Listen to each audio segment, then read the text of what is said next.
Mga kapuso, excited na ba kayo sa bago nating food adventure? Medyo! Pinasarap. Aakyat lang naman tayo ng puno. Ha? Gumagalaw! Nanginginig yung tuhod ko lang. Tatlo! Okay, isa pa! Ay!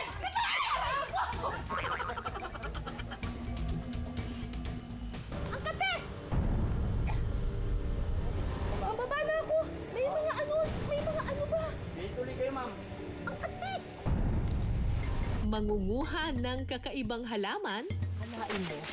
Dami mo makukuha pala sa kagubatan, Ngayon na ako nakakita ng ganitong halaman, Pwede rin pala ito kainin. at makakasama rin natin ang komedyanteng si May Bautista. Itulak mo yung puno, ma'am. Nakatulog ako! Yan. Sige, angat ng konti! Nakasakal na ako! Salamat. Oh my God! Kape. Diyos ko, pwede bang dukat na lang o kaya kamatis? Oh, Papa God. Grabe, yung panungkit challenging. Wala kaming hamon na aatrasan, Ate, wala. lalo na sa Chibugan. Very refreshing. Malinamnam yung ginawa ni Kuya Nagata. Super linamnam. Tara na sa lugar ng matatapang. Biyaheng Indang Cavite tayo, mga kapuso.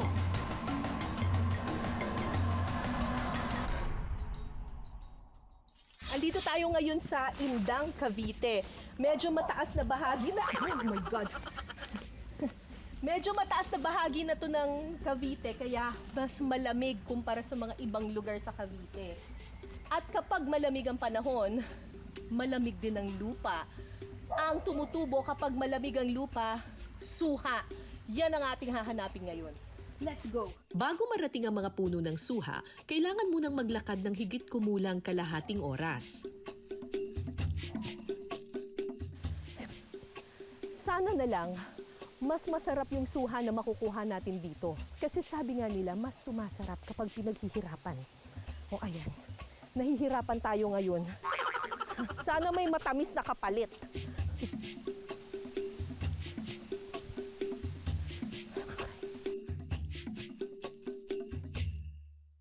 So itong puno na to ay punong-puno ng suha. Meron akong panungkit dito. Wait lang. Kunin natin itong pinakamababa. Teka lang! Ang hirap pa. Bakit kasi ang... Yan. Kuha ko na ba? Ito na po. Yan. Guys! Wow! Tsa! Woo! May nakuha ako. Hindi pa siya hinog. Hilaw pa ata to? Hilaw to, no? Mali. Nasaan yung mga hinog? Oh, no. So, yung mga hinog, unfortunately, nandun sa taas. Marami na rin akong naakyat na mga puno pero first time ko umakyat sa puno ng suha. Hindi ako kasya. Sandali lang po. Wait lang. Saan pa, akyat? Wait lang po! Hoya! Tapos? Ang puno na ito, nasa 20 feet ang taas. Hello? Nandito na ako. Hindi ba ito mabiyak ito? Ha? Gumagalaw! Okay. Okay. Oh, Lord. Thank you, Lord. Okay. Stable na tayo ngayon. Medyo stable na tayo. Nanginginig yung tuhod ko lang. Sumakses tayo sa pag-akyat ng puno, mga kapuso. Pero simula pa lang yan ang challenge. Dahil ang next step, kailangan kong magbalanse habang nanunungkit ng suha. God! Ah!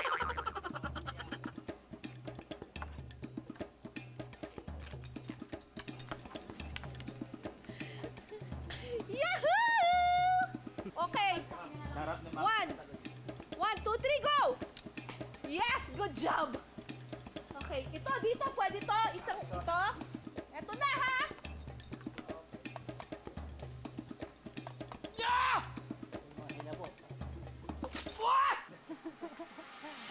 Sorry. Sorry po. Okay, next!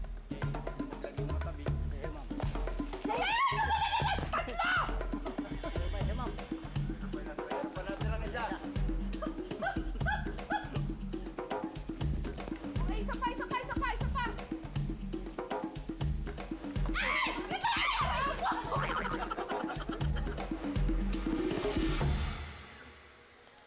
Maya-maya pa, habang nanunungkit ako ng suhak, kinagat ako ng mga putakte o mga bubuyog.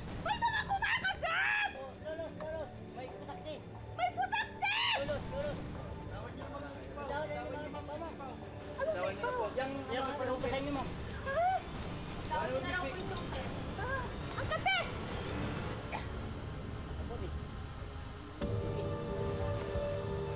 Bababa na ako! May mga ano ba? Ituloy kayo, ma'am. Ang kate! Ayon sa mga kasama naming safety officer, wala naman daw masamang epekto ang kagat ng putakte bukod sa pangangati. Paano? Hindi po. Tuwan po kayo. Kaya ba talaga ako nito? Kaya po.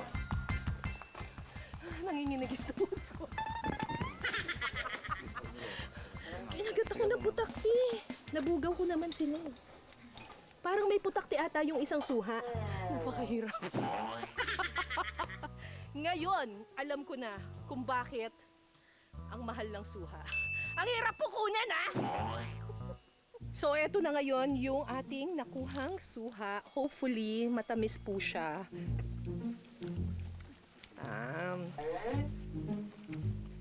Pwede na.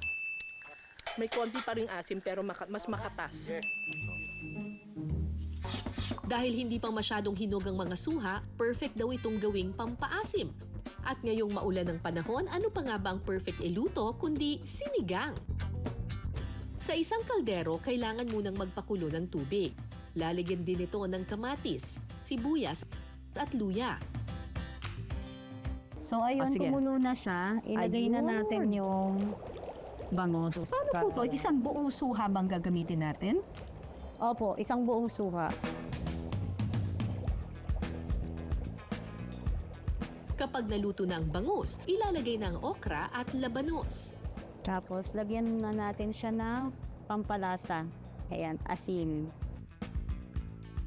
Tapos pinch ng pepper. Sunod na ilalagay ang sitaw at saka pakukuluin sa loob ng 3 minuto.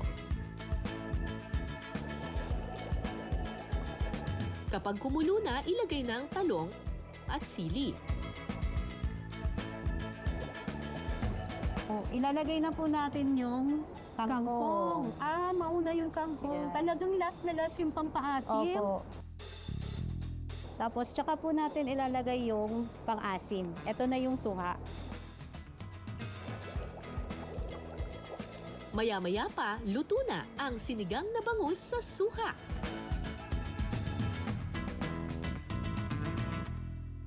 Naiintriga ako kung anong lasa nito. Parang mas lamang sa matamis yung suha kasi kanina. Tapos wala talaga siyang nilagay na anything na dagdag na pampaasim. Kasi di ba minsan, kunyari gagawa ng sinigang na strawberry, lalagyan pa rin nila ng kaunting sampalok, ganyan. Or kung ano mang sinigang, di ba? Eto, wala talaga. So tikman muna natin yung sabaw.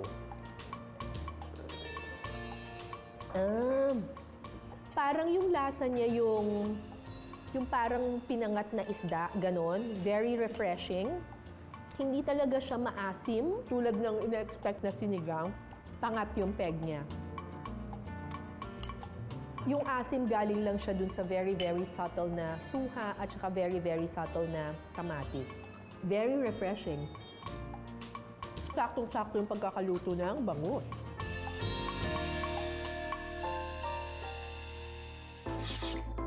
Dito sa Indang, Cavite, may mga halamang ligaw na pwede raw kainin. Mga kapuso, pamilyar ba kayo sa halamang ito? Maraming iba't ibang uri ng prutas at gulay na makukuha dito sa kagubatan.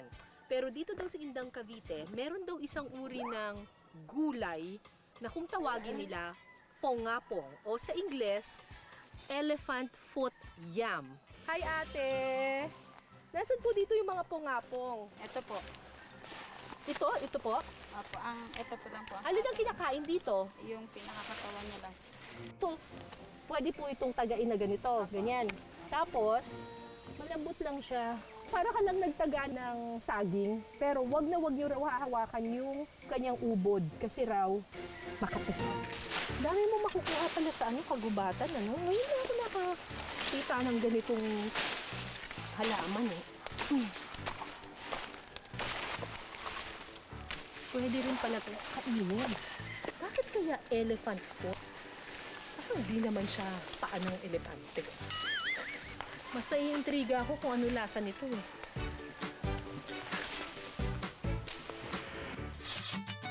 Ang mga nakuhang pungapong perfect daw gawing torta at kinilaw. Pero kailangan daw mag-ingat sa pagluluto nito. So tuturuan tayo ngayon ni Kuya Jun kung paano to niluluto. Ang unang gagawin ay babalatan. Babalatan. Tama po? Sige po. Kukuha lang po kayo ng ganito, yung itong paruan dahon. Apo. Huwag ho yung nakabuka.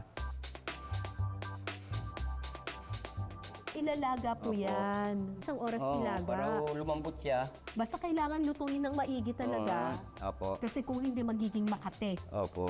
So ngayon po ang iluluto po natin ay torta muna. Torta po muna. Sige po.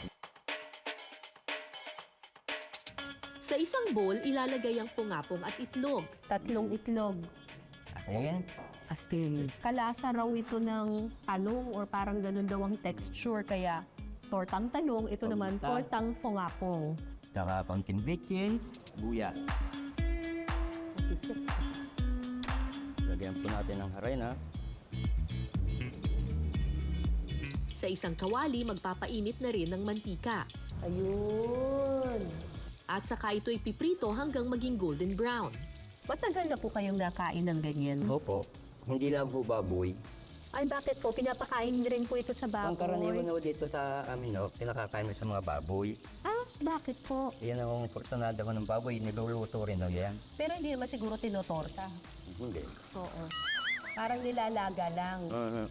Kasama ko mga puno ng gabi. Sama-sama ho yun. So habang hinihintay nating maluto yung ating tortang pungapong, gagawa naman tayo ng isa pang dish sa pungapong, ang kinilaw na pungapong. So meron po tayo ditong pungapong, ito po ay hindi nilaga, talagang Yung fresh pa siya, pero binabad natin sa asin, Asin. ng 1 oras. Sa isang bowl, paghahaluin lang ang pungapong, sibuyas, suka, paminta at sili. Parang puro pulutan yung ginagawa natin ngayon, kuya.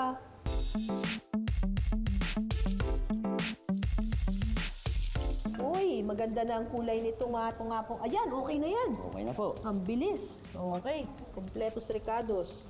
Tamang-tama. Parang malapit na rin tumaluto, kuya.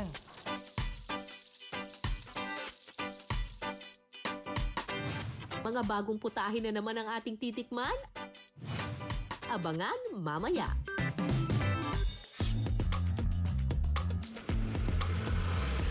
Pagtatanim ng mga prutas ang isa sa pangunahing hanap buhay ng mga taga-Indang. Sakto raw ang pagbisita natin dahil harvest season ngayon ng santol.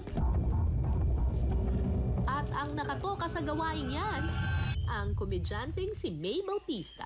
At ito ang eyewitness.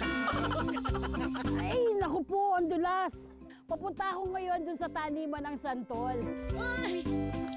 Yehey! Yehey! Yehey! Yehey! Pagkalipas ng kalahating oras na paglalakad, narating na ni May ang mga puno ng santol.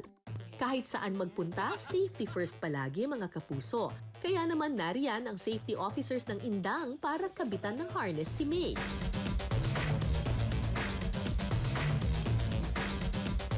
Sandali, kuya. Alright. So yung first step ko, naghagdanan muna ako. Pero dahil hanggang dito na lamang po yung kaya ng hagdanan, kailangan na po nila akong hilahin para makapagsungkit ako ng mga santol. Mula dito, magre-release ako, kuya. Release ako, tapos bahala na kayo. Kapit ako sa puno? Apo, oh, Papa God. Ganyan, pag nag-release ako, ganyan ha. Okay.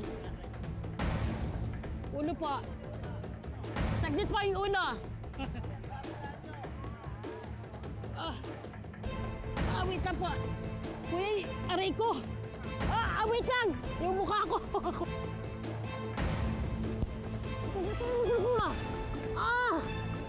Nakasang... Sige, angat ng konti. Uy, mga kapus. Kahit daw po yung may-ari na ng santol natin, hindi pa nakakarating dito. Para sa next step, susungkitin na ang mga santol habang nasa taas ng puno. Ewan ko ba, bakit pa ako nag-crave sa santol? Dapat kamatis na lang siguro yung cravings ko eh. Go, May! You can do it! Panungkit challenging. Ah! Kuya, naabot ko na eh. Aray ko. Oh, naabot ko na eh. Ang tindi ng kapit na kapit ng santol. Mama, nangangawit na ako. Hindi ko na po maabot yung iba. Ayun! Na-shoot! Uy, na-shoot lang! Ganun pala dapat. Oh my God. Pipilitin ko pa rin ha. Ito kasi meron pang isa dito na malapit sa akin. Pipilitin ko.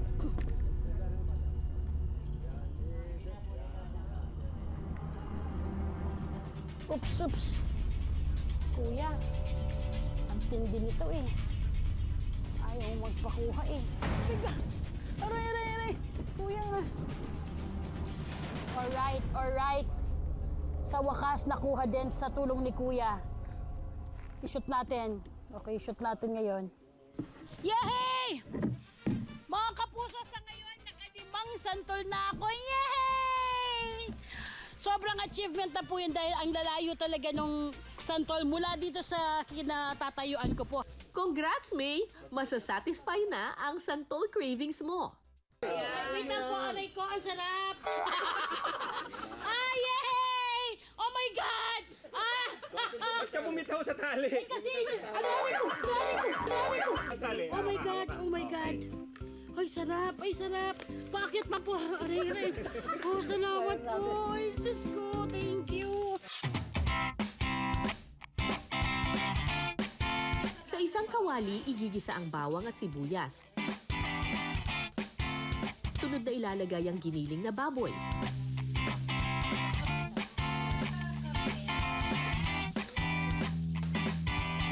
Kapag nasangkot siya na ang baboy, pwede nang ilagay ang alamang.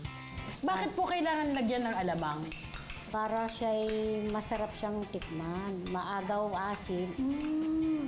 Tsaka alat. Alat. After alamang, eto na! Alamang, sinanto lang. Ito na ang bibida. Kung wala to, hindi to tatawaging sinantulan. Dapat po ba hinog na hinog o okay lang na hinog? Hinog talaga. Pagka hilaw, mas maasim. Sunod na ilalagay ang gata, sili at kaunting tubig. Lalagyan din ito ng paminta, liquid seasoning at siling haba. Maya-maya pa, luto na ang sinantulan. Tikiman time na! Alright! Excited na akong matikman to. Ang sarap-sarap. Napaano ako sa... Nabulol ako sa sa sarap. Yung tama lang yung pagkaanghang, pati yung lasa niya, yung linamnam ng gata, yung ang sarap ng karne, tapos yung santol na walang asim, bagkos puro linamnam, tapos yung tamang timpla lang ng pagkaalat, pagkatamis, at saka yung tamis ng gata, at saka yung anghang. Ay, sarap talaga. Mula sa taas ng puno, sa sapa naman ang susunod na hamon para kay May. Ang manguha ng mga suso. Pero bago marating ang sapa, kailangan munang bumaba ng bangin. Wow, thank you sa ating security officers!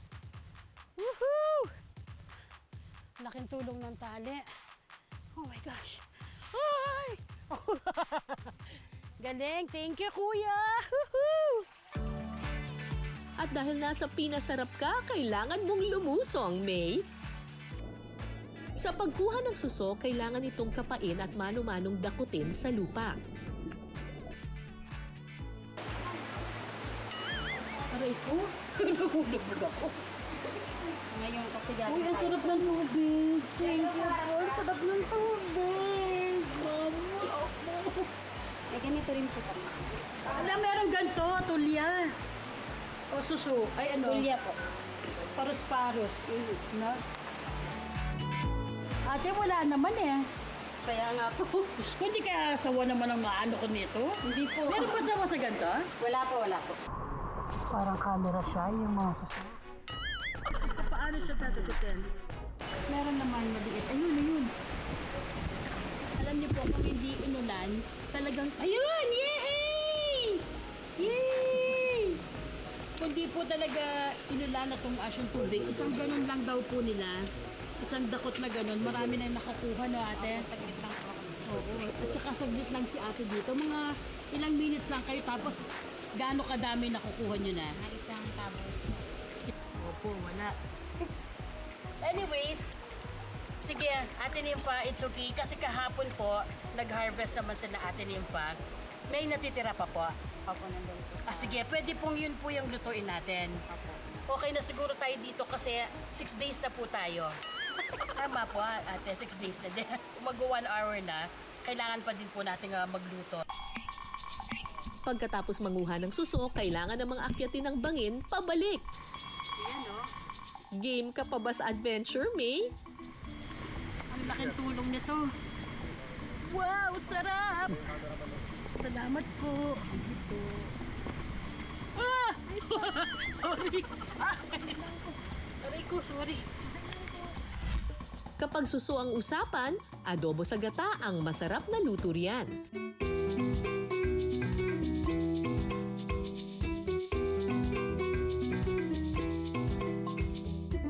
Sige, ano po yung gagawin natin? Nilinis ko pa po yan, ma'am. Paano po nilinis?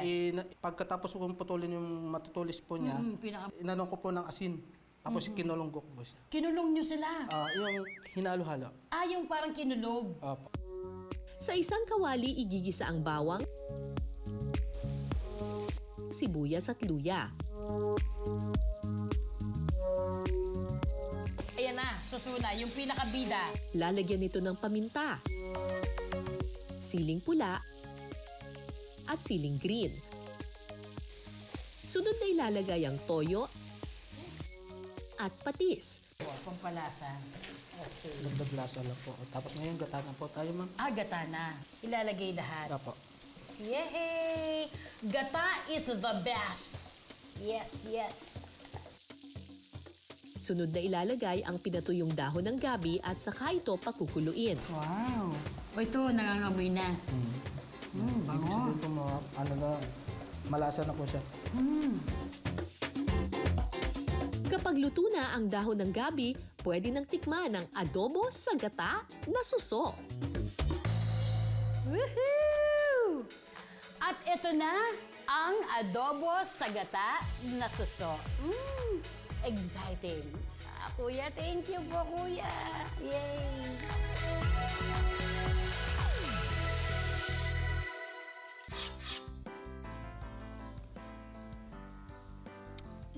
Ang sarap din.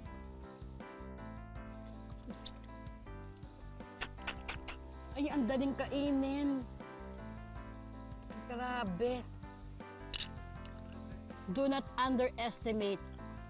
Masarap, madaling kainin. Masustansya. Ay, ang sarap!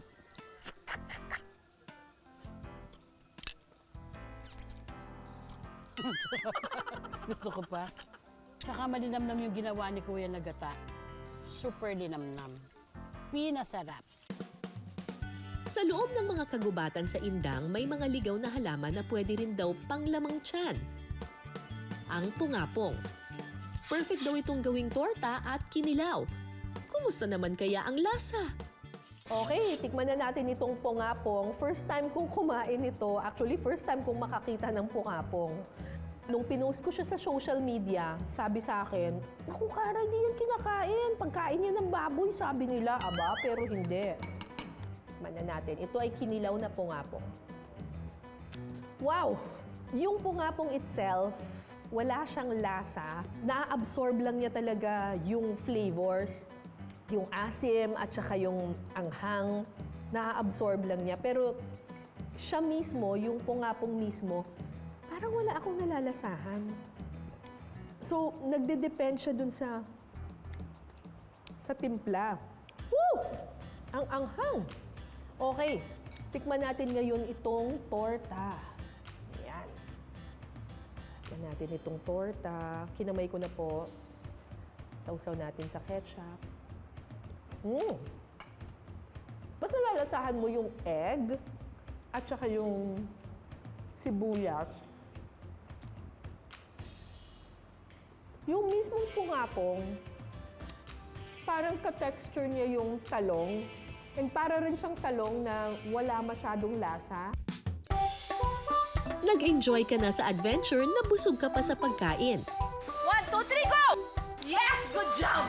Yan ang fun experience natin sa Indang.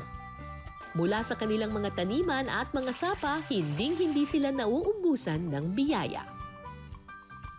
Alain mo, dami mo makukuha pala sa kagubatan, ano? Ngayon ako nakakita ng ganitong halaman.